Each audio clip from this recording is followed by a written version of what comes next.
Yesterday we looked at what Paul said to Timothy about the position of overseer being a noble calling or a noble task.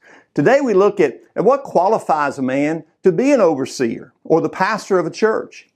Many things are considered when a church looks to call a man to lead their church. There are good qualities like, is he a good preacher?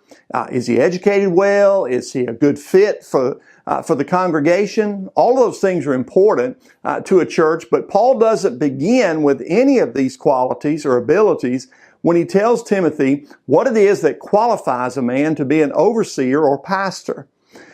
In 1 Timothy chapter 3, verses 2 through 7, Paul tells Timothy that what qualifies a man to be an overseer or pastor begins with his character. He says in these verses, an overseer, therefore, must be above reproach, the husband of one wife, self-controlled, sensible, respectable, hospitable, able to teach, not an excessive drinker, not a bully, but gentle, not quarrelsome, not greedy. He must manage his own household competently and have his children under control with all dignity.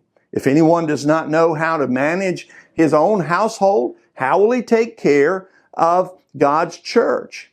He must not be a new convert, or he might become conceited and incur the same condemnation as the devil. Furthermore, he must have a good reputation among outsiders so that he does not fall into disgrace and the devil's trap.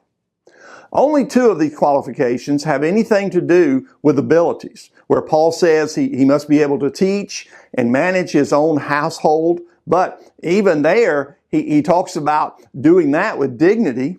It's not that God doesn't believe abilities and giftedness are important. If God calls a man to be a pastor, He'll take care of all the giftedness the man needs to do his work. What our churches need to be concerned about is how a man has responded to how it is that God has sought to conform him into the image of His Son, Jesus Christ. What about his relationships? What about his habits? What about his attitudes? How does he manage his family? Is he a young convert?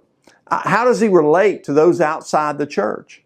Abilities and giftedness are important, but when it comes to qualifying his pastors, God begins with character.